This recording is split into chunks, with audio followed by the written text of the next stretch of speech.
2010년 내가 30살이 되는 해에 나는 브랜드를 런칭할 것이다라는 계획을 대학교 1학년쯤에는 세웠기 때문에 마음이 급했어요. 항상 엄청 조급했고, 그리고 이제 천재병 걸렸으니까 주변에다가 얼마나 제가 이렇게 떠벌였겠어요. 할 거다. 나는 나중에 위대한 사람이 될 거야. 정말 존경받는 디자이너가 될 거야.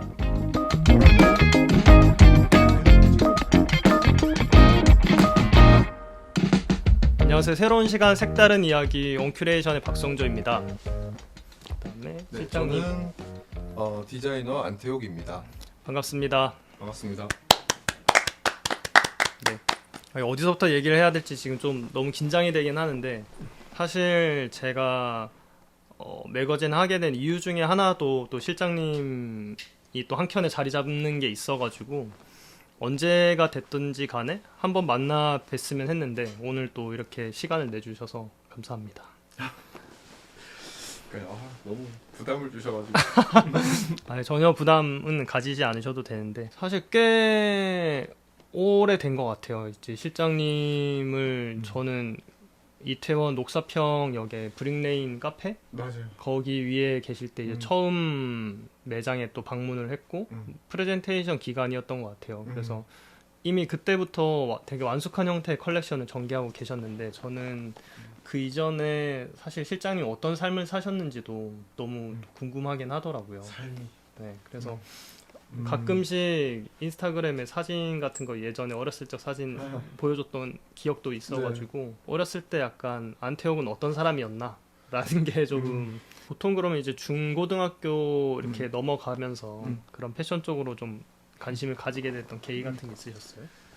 그 계기가 뭐 좀 세세하게 쪼개져 있긴 한데 초반에는 아예 어릴 때는 당연히 패션에 관심 없죠. 그냥 맨날 똑같은 옷 입고 아니면 엄마가 주는 거 입고 그러다가 현진영고 진영고라는 노래를 들고 나왔을 때 이렇게 막 X라고 써있는 티셔츠가 있어요. 약간 흑인의 자마이칸의 컬러를 갖고 있는 뭐 아무튼 그런 약간 힙합, 진짜 흑인들이 좋아하는 그런 브랜드의 옷이었는데, 그게 이제 뭐 저뿐만이 아니라 그 현진영 패션이 온 한국을 다 강타했어요. 그래서 모든 다 그 꼬맹이 뭐 초딩들이 다 이게 후드티에 이렇게 막 다 이렇게 하고, 그 다음으로 이제 다음 임팩트는 이제 서태지.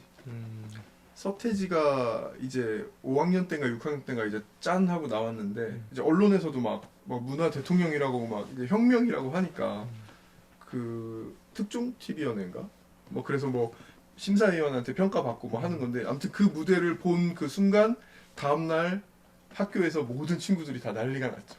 봤냐고 하면서. 아무튼 서태지 나온 이후로 우리 세대가 아마 다 그 영향을 직격으로 받았는데, 뭐 가방을 앞으로 메고 뭐 가격택 안 떼고 뭐 입고 다니고.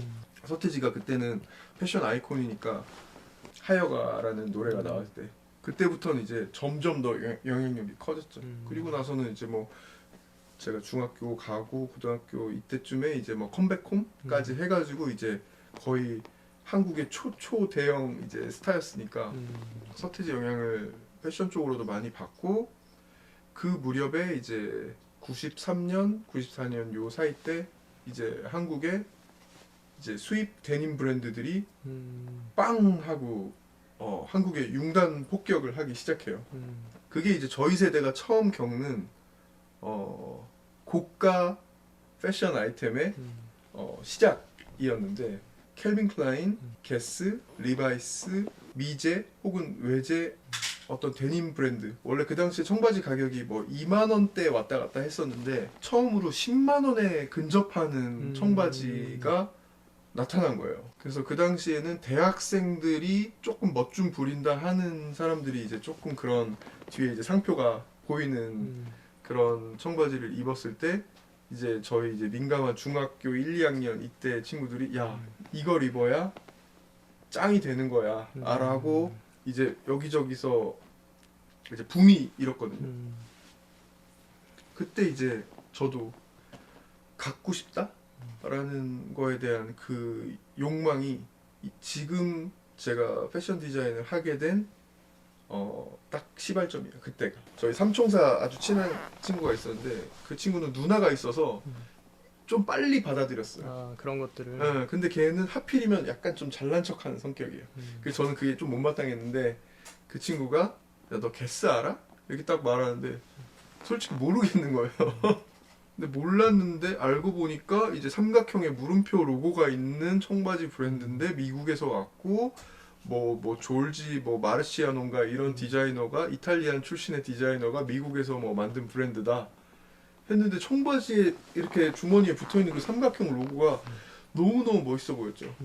그리고 뭐 CK라고 빡 하고 써있는 캘빈 클라인도 와 어쩜 이름이 이렇게 멋있냐. 사람 이름이 캘빈 클라인이라고. 그 중에 이제 제 마음을 제일 이제 흔들었던 브랜드가 이제 마리떼 프랑스와 저버. 아 그쵸. 그 저버 브랜드로 인해서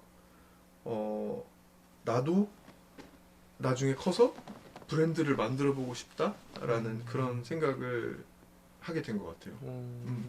저버가 되게 큰 역할을 했네요. 그러면 그때 당시에. 그 왜 그랬냐면 다른 청바지들은 사실 리바이스랑 거의 다 비슷한 디자인에 상표만 어디 붙었냐만 다른 거였는데 저번은 아예 디자인부터가 아예 리바이스랑 달랐으니까 그런 부분들이 궁금한 찰나에 일단 이름도 너무 멋있는 거예요. 근데 그때 저버에서 되게 멋있었던 작업이 뭐였냐면 청바지를 사면 이렇게 요만한 부클릿이 달려 있어요.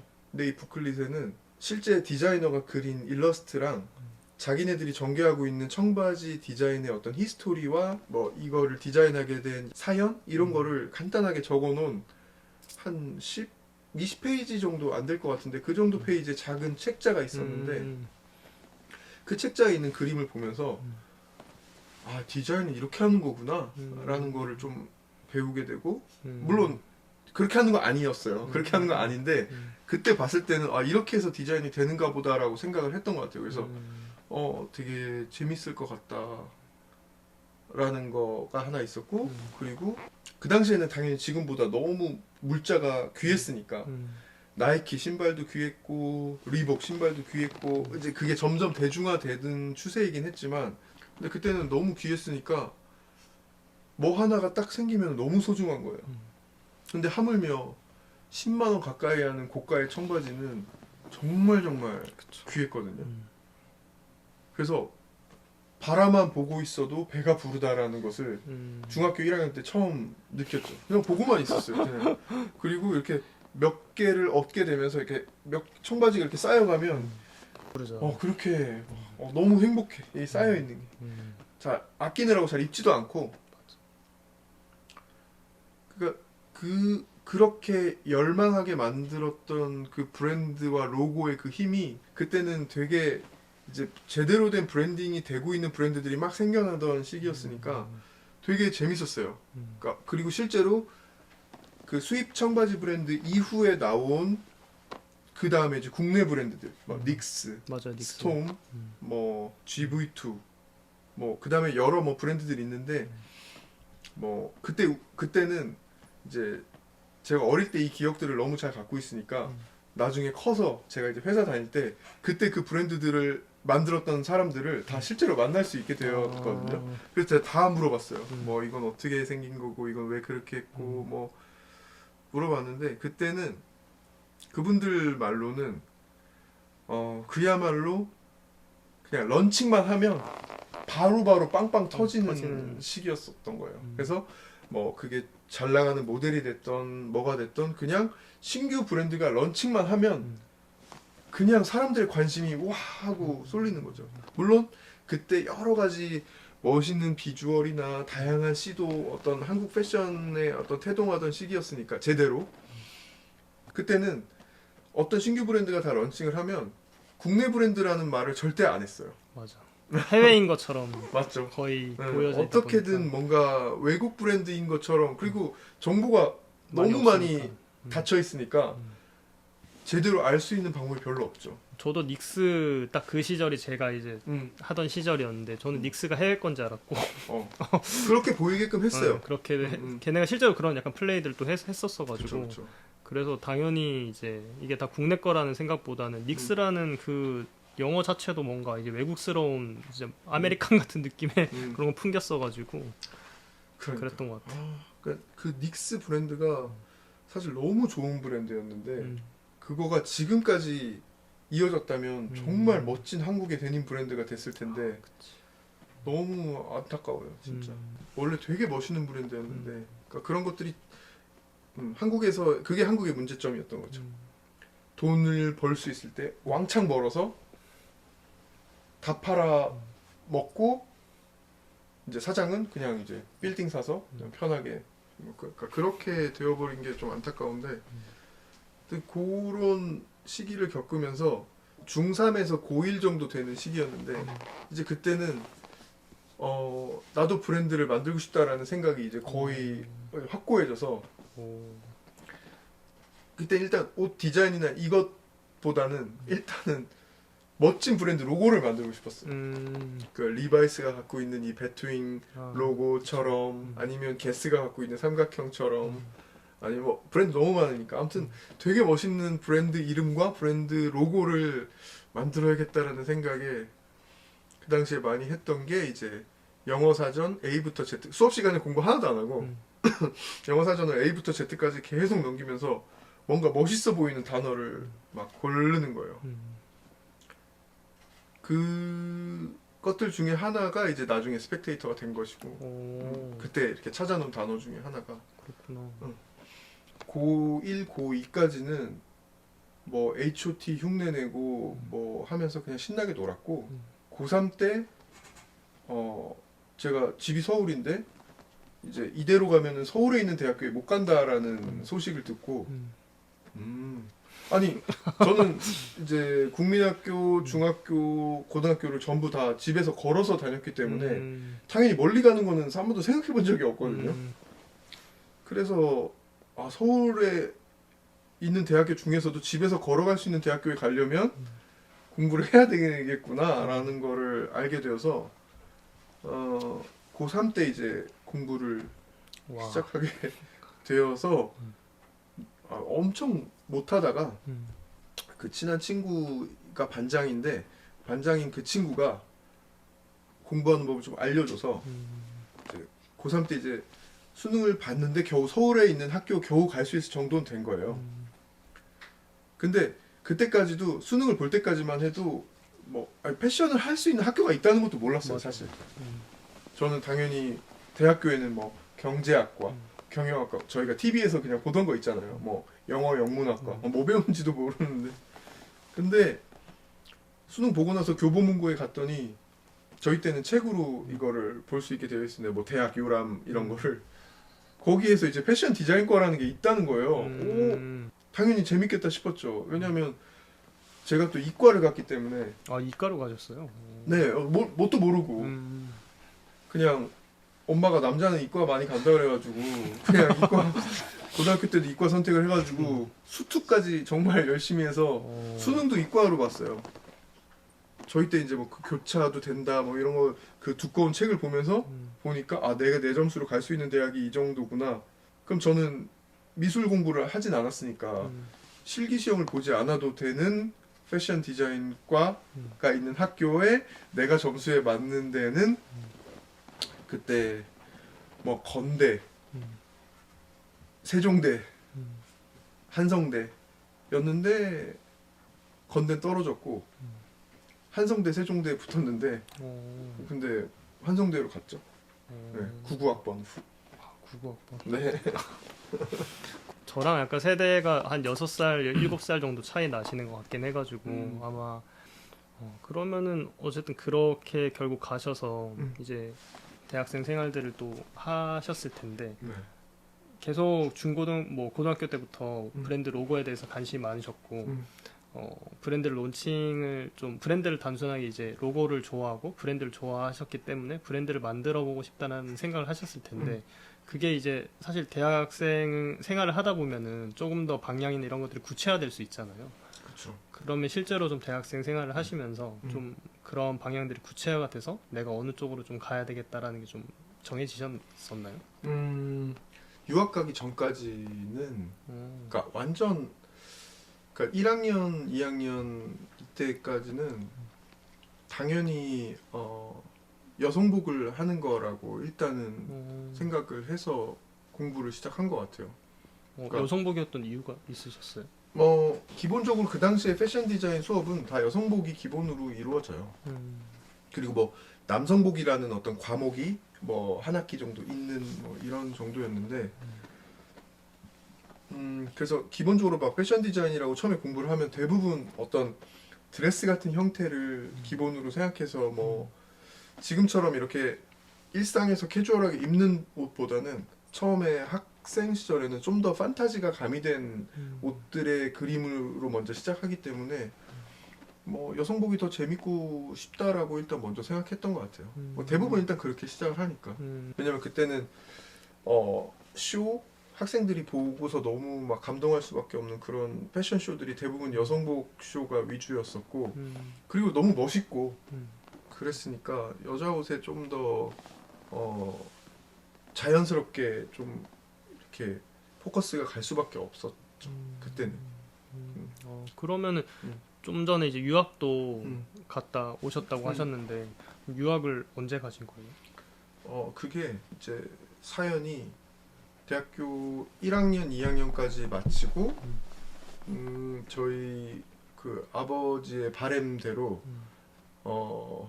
그냥 군대를 그냥 가지 말고 ROTC를 했으면 좋겠다. 원래 ROTC는 패션 디자인과에서는 절대 안 가거든요. 특이하게 또 제가 또 그걸 또 붙었어요. 근데 이게 학업과 그 약간의 소프트한 군 생활을 같이 하는 거잖아요, ROTC가. 그쵸. 그래서 대학교 3학년을 다니고 있었는데 3학년을 다니는 과정에서 그 한국에서 열리는 뭐 여러 가지 패션 디자인 컨테스트가 있었는데 그 대회에서 운 좋게 우승을 하게 됐어요. 이것도 스토리가 좀 이렇게 있는데, 그러니까 제가 대학교 2학년 때 저희 학교 선배 중에 엄청 재능이 아주 천재 같은 그런 형이 있었어요. 근데 그 형이 그러니까 그 대회가 나름대로 뭐 국가에서 하는 대회 같은 그런 느낌이에요. 그래서 1등이 대통령상이에요. 진짜 크구나. 근데 제가 상 받기 전에 그 형이 아쉽게 대통령상을 못 타고 2등인 국무총리상을 탄 거예요. 근데 뭐 사실 패션 디자인이라는 게 1등, 2등을 가릴 수가 저는 없다고 생각을 하는데 그 운대가 맞았던 것 같아요. 근데 그 형이 아쉽게도 아무튼 2등을 했어요. 근데 그럼에도 이제 우리 학교 교수님들 막 후배들 막 다 막 너무 뭐 축하도 축하인데 너무 놀래고 우리도 할 수 있구나 약간 이런 느낌? 근데 저는 이제 대학교 때 좀 그 정말 재수 없는 그런 천재병 캐릭터였거든요. 재수가 없었어요. 정말 뭐 교수님이 어떤 과제를 내주면 남들이 10시간 노력하는 동안에 나는 1시간 만에 대충 80점짜리를 해버리는 거죠. 근데 전 사실 80점짜리가 마음에 들진 않는데 그래도 이 정도면 80점은 맞잖아? 하면서 사실은 열심히 노력해서 10시간 노력해서 100점짜리 만든 사람이 훨씬 더 저는 존경스럽다는 것을 마음속에 알고 있지만 속으로는 1시간 동안 80점 맞는 게 훨씬 더 좋지 막 이렇게 그러니까 겉으로는 이렇게 생각하면서 좀 설렁설렁 했던 것 같아요. 그러면서 이런 어떤 학교 숙제 따위를 하면서 시간 낭비할 수는 없어 하면서 뭐 나름대로 막 뭐 헛짓거리 했는데 천재병 걸린 그 학생이었으니까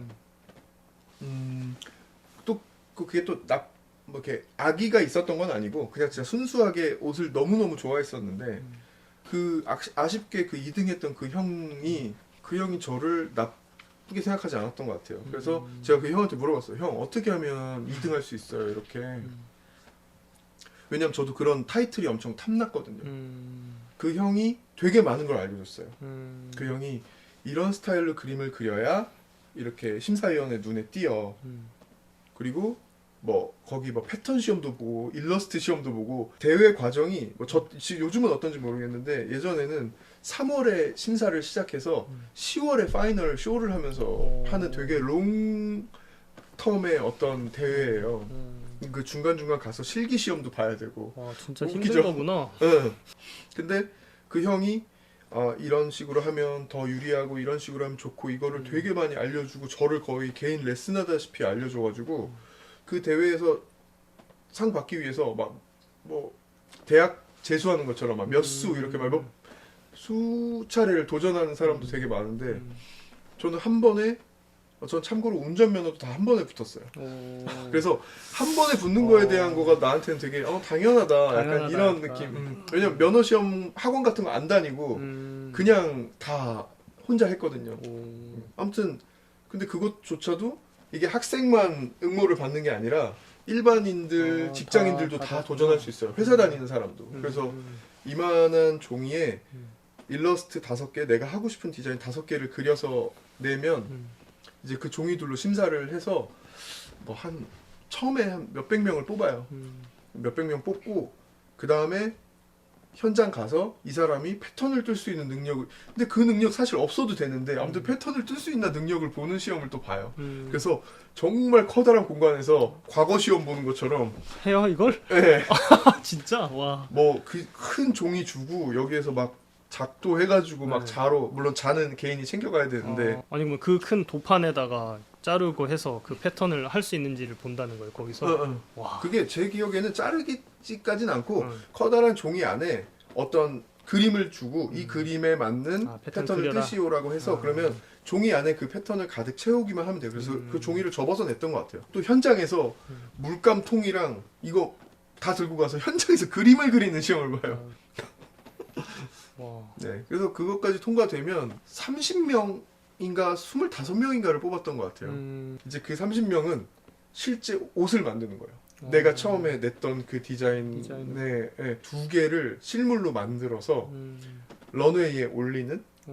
그래서 그 런웨이에서 모델 2명과 함께 뭐 저는 안 걷죠. 그러니까 모델 2명이 이제 걸어갔다 나오면은 이제 심사위원들은 그걸 보고 얘가 1등이다 2등이다 뭐 이렇게 하는데 그 전에 또 면접이 있어요.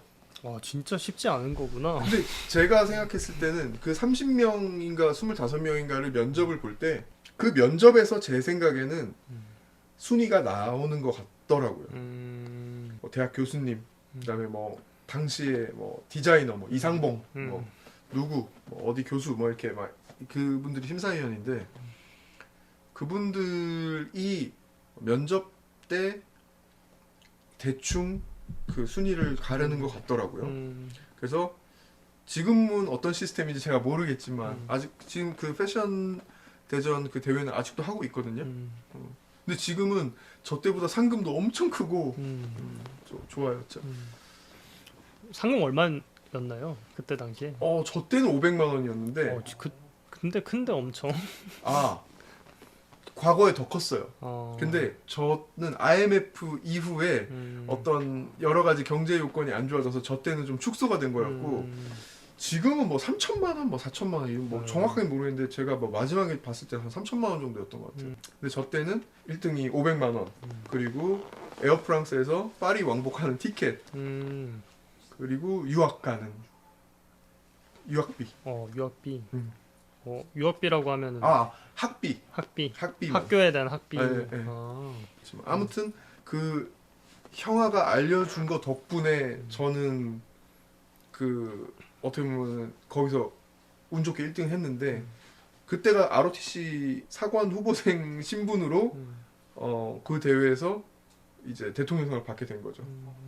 ROTC 저희 학교 대장님이 대통령상 받았다니까 너무 좋아가지고 그렇게 하시지 사실. 그러니까요. 또 군에서는 대통령 관련 그러니까. 이거라면 거의 뭐 가문의 영광이니까 거의 뭐 포스타, 5스타 상 주는 건데.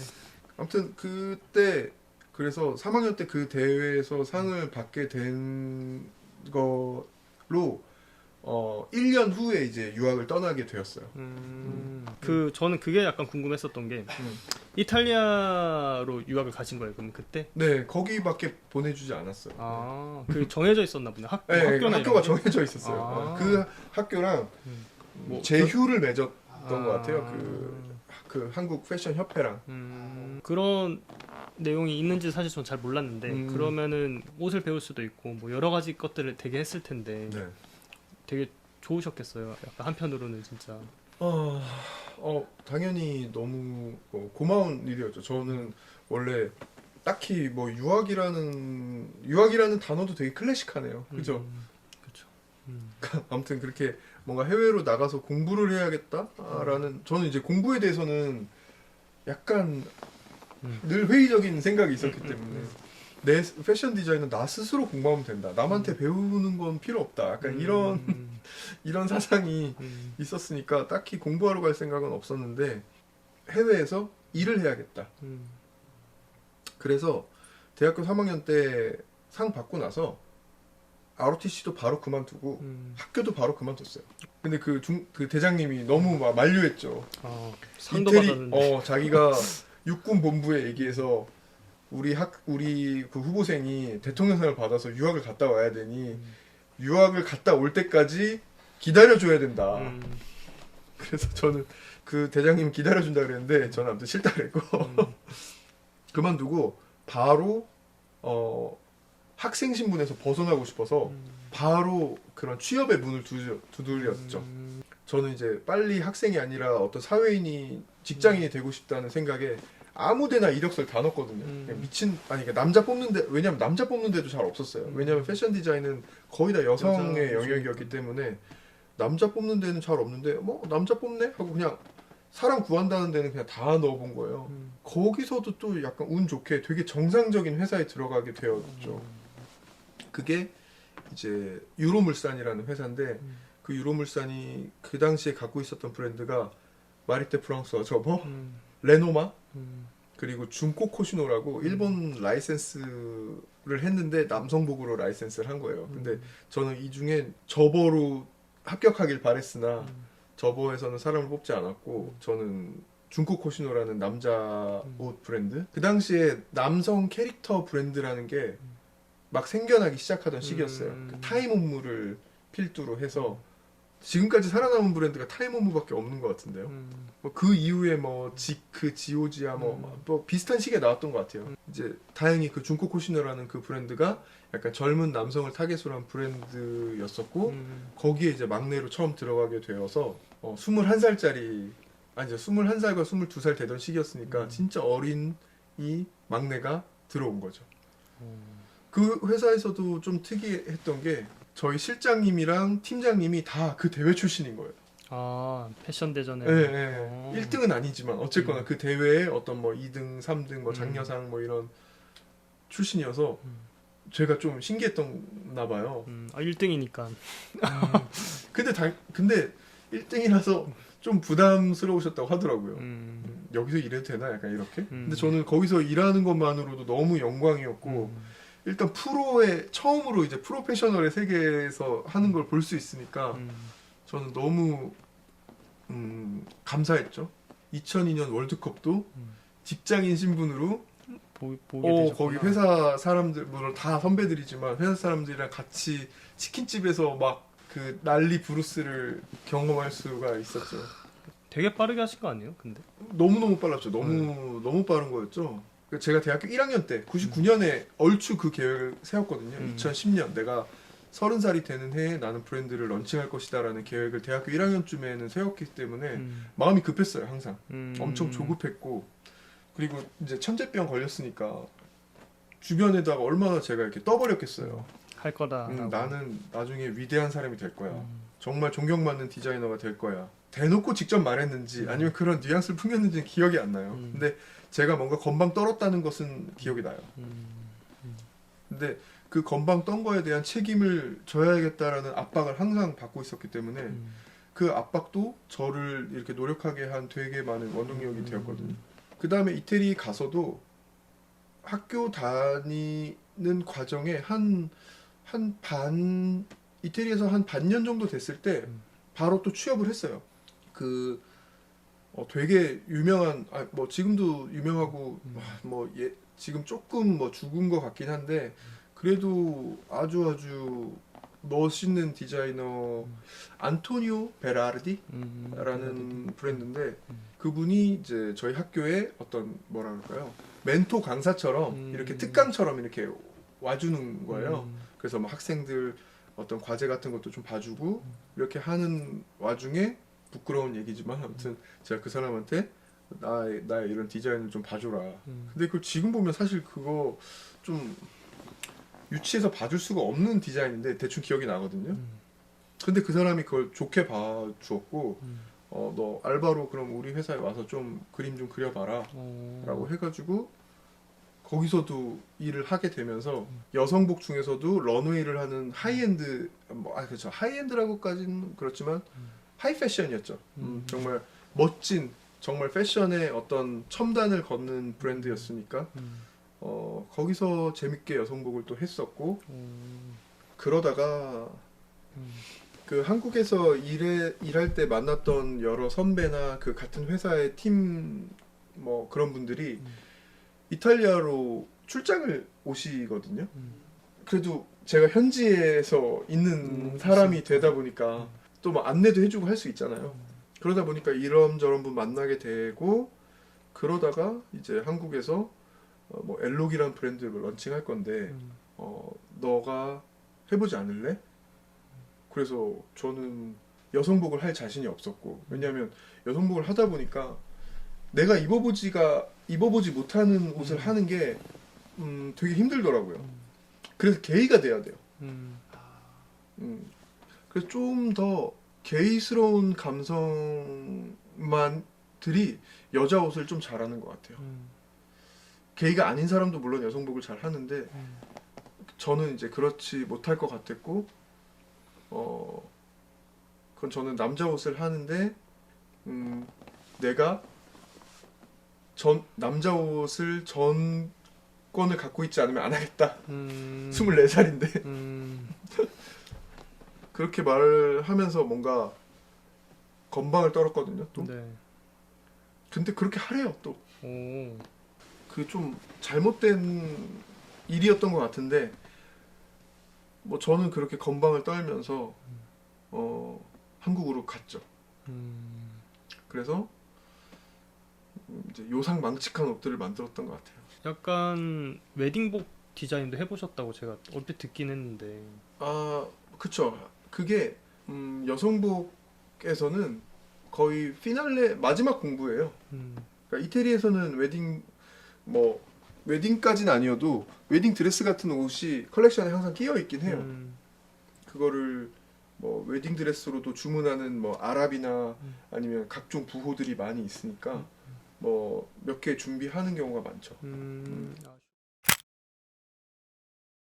사실 저는 이제 스펙테이터 하셨을 때 그 이제 서비스 트레이너나 이제 그런 것들은 이태리에서 만드셨잖아요. 근데 저는 소비자 입장에서 그때 당시에 우리나라 재화나 이런 것들은 부산이나 뭐 그런 데서 예전에 만들었던 걸로 기억을 하는데 그쵸. 이제 실장님은 이태리에서 이제 아웃솔을 만들어서 신발을 이제 오는 형태였었잖아요. 아, 이태리에서 모든 걸 다 만들어서 완성품을 갖고 오는 거였죠. 네, 그래서 그거 자체도 저는 왜 이태리일까라는 생각을 했었던 게 뭐 알아야지 할 텐데 갑자기 이제 이탈리아에서 신발을 만들어 왔다는 것 자체도 굉장히 좀 센세이션했거든요. 봤었을 때. 저도 보통 일이 아니긴 했어요. 그러니까 이탈리아 친구가 도와줬기 때문에 할 수가 있었던 일인데 뭐 제가 한국에서 여러 신발 샘플을 만들어도 마음에 들지가 않아서 도저히 만들 수가 없는 거예요. 근데 이탈리아 공장에서는 너무나 쉽고 자연스럽게 원하는 퀄리티를 내주니까 그냥 비싸도 여기서 만드는 게 낫겠다라고 그냥 바로 한 거죠.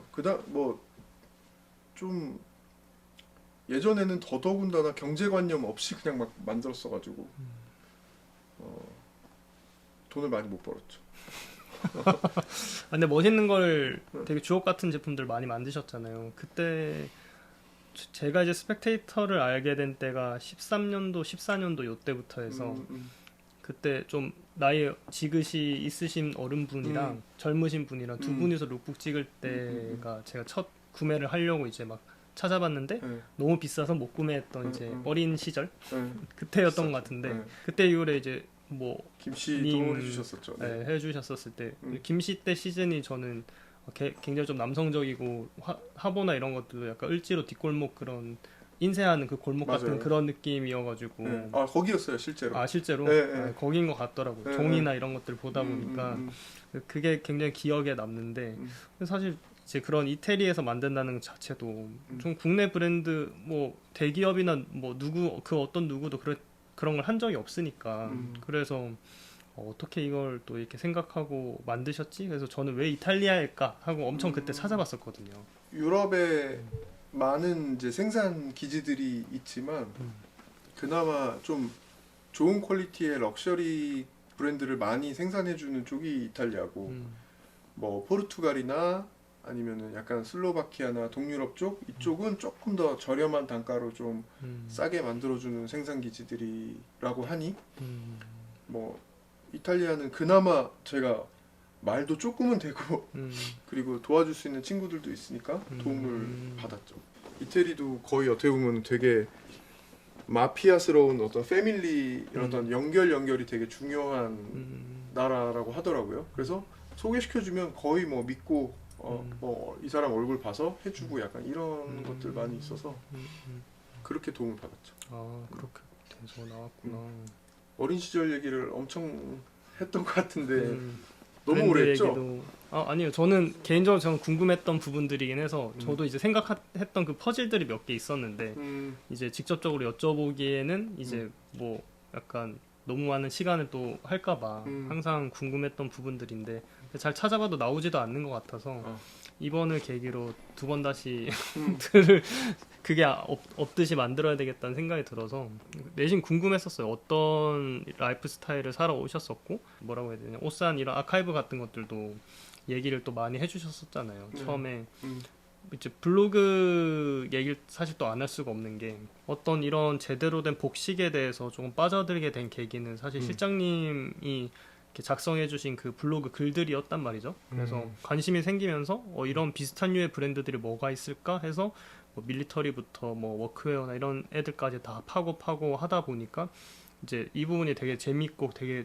그런 시장이더라고요. 그래서 옷을 이제 구매해보면서 저는 이제 그렇게 또 알게 됐는데 나름 스파 카드까지 오늘 원래 그거를 스파 카드를 가져오려고 네. 집에서 찾았는데 아침에 그걸 못 찾아서 회사에 지각을 했고 근데 사무실에서도 그걸 찾으려고 막 지금 오기 전까지도 막 찾아봤는데 어디 있더라 했는데 제가 어디다 분명히 이 날을 위해서 내가 가지고 있었거든요. 근데 그걸 못 들고 와서 아쉽다. 아하. 또 블로그가 많은 영향을 드렸군요. 그쵸. 저는 어쨌든 저도 블로그를 했었으니까 뭐 실장님 같은 경우는 블로그에 이 제품을 만들게 대한 경위부터 뭐 어떤 거 영향을 받았는지 뭐 이런 것들이 세세하게 기록되어 있는 게 하나의 어떻게 보면 일기장 같은 형태잖아요. 그래서 그거를 보면서 약간 옷에 본격적으로 좀 관심이 많이 생겼던 것 같아요. 그래서 그러니까 실장님이 모으신 그런 아카이브 같은 것들도 한편으로는 실장님이 언제쯤 이런 것들을 주로 많이 사고 모으셨는지 이것도 좀 궁금하긴 했었어요. 저는 그 옷을 쌓아놓고 보고 있는 거가 너무 좋았다 그랬잖아요. 취미라고 하면 지금까지도 하고 있는 취미라고 하면 저는 뭔가 사는 걸 되게 좋아해요. 뭐 좋게 말하면 뭐 빈티지인데 뭐 구제 제품, 뭐 낡은 제품, 오래된 제품을 사는 게 되게 재밌었죠. 어릴 때는 이제 뭐 돈이 별로 없으니까 보물찾기 하는 느낌으로 재밌었고 지금도 수많은 어떤 물건들 사이에 뭔가 내 맘에 쏙 드는 뭔가를 발견해내는 것도 너무 재밌고 하니까 저는 주로 이제 중고 제품이나 뭐 구제품 버려진 옷들 중에서 뭐 그런 거 사는 걸 되게 좋아하는데 그러니까 중고등학교 때는 그 청바지 브랜드들이 너무 갖고 싶었고 대학교 때는 이제 디자이너들의 옷이 이제 컬렉션으로 보이니까 헬무트랭, 마르지엘라, 뭐 라프시몬스, 드리스 반 노튼, 뭐 제가 좋아했던 뭐 후세인 샬라얀 많아요. 되게 많은데 그때는 디자이너 옷을 가는 거가 어떤 그 당시에 아무튼 최대한 부리는 욕심이었고 그래서 뭐 회사 생활할 때나 아니면 이탈리아에 있을 때나 그때 이제 최대한 많이 샀던 것 같아요. 디자이너 옷을 계속 좋아했죠. 그러니까 엘록에 다닐 때까지만도 그때까지가 이제 남성복이 딱 재밌었는데 디자이너의 옷들을 좋아하고 사서 모으면서 저에게 이제 어떤 첫 번째 인스퍼레이션이 된 건 이 옷들의 디자인은 과연 어디서 왔을까에 대한 궁금증과 어떤 연구하고 싶은 그 욕심이 이제부터 빈티지의 길로 이제 접어들게 하는 거였어요. 결국 그 디자이너 브랜드의 옷들도 음. 어떤 원류가 있고 그게 그 끝이 어딘가 있기 때문에 그거에 대한 이제 본격적인 공부를 그쪽으로 하게 되신 그쵸. 거예요. 이게 과연 어디서 왔을까라고 계속 생각을 하고 이리저리 알아보고 또 공부를 하다 보니까 이제 슬슬 인터넷도 발달을 하고 구글도 작동을 하기 시작하고 하면서부터는 그 전에 알고 있었던 여러 가지 옷들도 술술 열쇠 이렇게 매듭이 툭 풀리듯이 다 알게 되는 거죠. 물론 그게 이제 저만의 해석일 수도 있겠지만 저는 나름대로 라프 시몬스가 했던 거 또 에디 슬리만은 마르지엘란한테 이런 영감을 받았고 또 디자이너들끼리도 영감을 받는다는 거가 느껴지더라고요. 그래서 2005, 6, 7, 8 이때부터 이제 본격적으로 옛날 옷들을 이제 좋아하기 시작했던 것 같아요. 아까 말씀하셨던 딱 떠났던 그 시기랑 겹치네요. 맞아요. 그러니까 에디 슬리만이 디오롬무를 안 하고서부터는 뭐 그 이후에도 많은 남성복 스타가 나오기도 했고 뭐 조금씩 흥분시킬 수 있는 멋진 디자이너가 있었지만 그때만큼 임팩트 있었던 시기는 없는 것 같아요. 그래서 아무튼 저는 운 좋게 제가 제일 즐거웠던 시기에 제일 즐거웠던 컬렉션들을 볼 수 있었던 것 같거든요. 제일 많이 이렇게 빨아들일 때. 호황기였던 그 시기. 뭐 그게 뭐 당연히 요즘 젊은이들한테는 지금 뭐 루이비통이 핫하고 아니면 또 지금 핫한 뭐 멋진 브랜드도 있어 그거에 열광하겠지만 저는 지금 나오는 컬렉션들의 옷들을 보면은 그렇게 막 흥분되는 옷이 컬렉션이 별로 없어요. 가끔 멋있는 것들이 있지만 뭐 제가 늙어서 혹은 그냥 꼰대가 되어서 그럴 수도 있고 아니면은 그 옷들이 정말 조금 덜 재밌다라고 할 수도 있는 거죠. 근데 그게 어떤 사람한테는 되게 신선할 수도 있고 또 나랑 취향이 다른 사람한테는 또 그게 또 맞을 수도 있겠지만 저는 뭐 요즘은 좀 재밌는 컬렉션이 별로 안 나오는 것 같아요. 어쨌거나 너무 내 생각만 맞다고 생각해도 안 되는데 또 어떤 부분에서는 그냥 내 생각이 무조건 맞아라고 생각할 수밖에 없는 부분도 있거든요. 그래 내 고집대로 사실 안 할 수 없기 때문에 그렇죠. 그게 사실 디자이너의 눈이라는 거잖아요. 디자이너의 눈이죠. 내 시각에서 아름답다고 생각하는 거를 완성해야 되는 거니까 아닌 건 아닌 것 같아요. 그러면 이제 그때 뭐 저는 이제 실장님의 그런 컬렉션 이런 것들을 처음 보거나 했었을 때, 그러니까 미국에 대한 어떤 이제 그런 모습들이 느껴진다고 해야 되나요? 맞아요. 많은 판타지가 있었죠.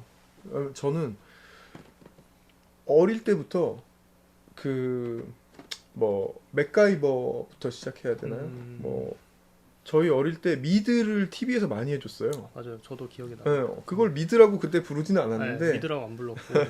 근데 그때 나왔던 수많은 장면들이 너무 깊이 박혀 있어서 그리고 그때 주인공들이 신고 있던 신발, 뭐 데님 자켓, 뭐 가죽 바지, 그 다음에 뭐 침대에 왜 신발을 신고 침대에 누울까?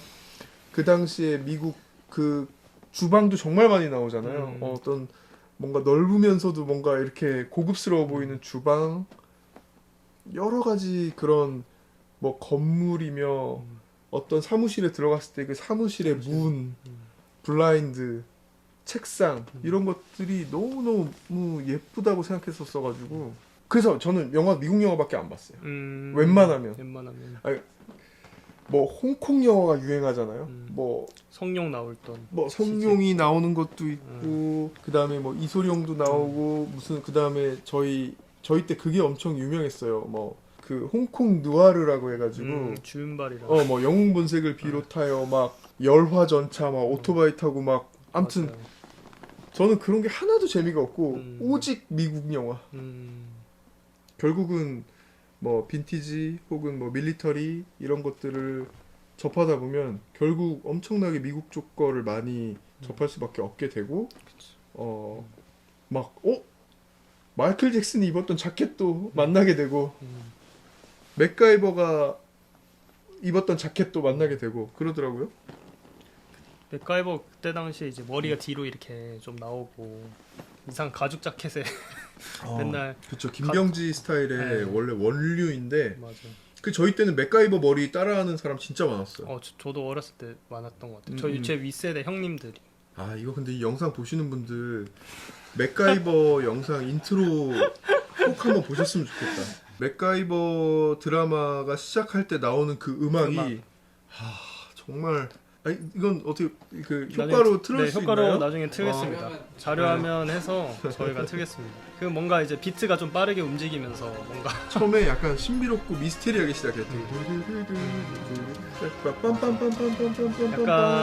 약간 그 이후에 맞아 그런 식으로 해서 약간 뭔가 해결사의 그 딱 이미지가 정확하게 있어가지고 그렇죠. 그리고 그거 뭐 조금 컸을 때 레니게이드라고 조금 우중충하면서 좀 정말 미국 방랑자의 그 모습 그 있었는데 그리고 전격 제트 작전 모르죠? 저는 이름은 들어본 것 같은데 장면은 전격 기억이 안 제트 나요. 작전이라고 이게 미국 제목은 전혀 달라요. 근데 이게 말하는 인공지능 자동차 키트가 나오는 건데 전격 제트 작전 그 미국 걸로 제목 뭐야? 나이트 라이드. 지금 차가 말을 해요. 이것도 한번 보세요. 그러면 그렇게 미국에 대한 것들 많이 보면서 약간 미국의 문화부터 시작해서 의복이나 이런 것들까지 관심이 쭉 이제 생기신 형태일 텐데 본격적으로 약간 스펙테이터를 만들어야 되겠다 그 태동이라고 해야 되나? 그랬던 약간 시기가 딱 어디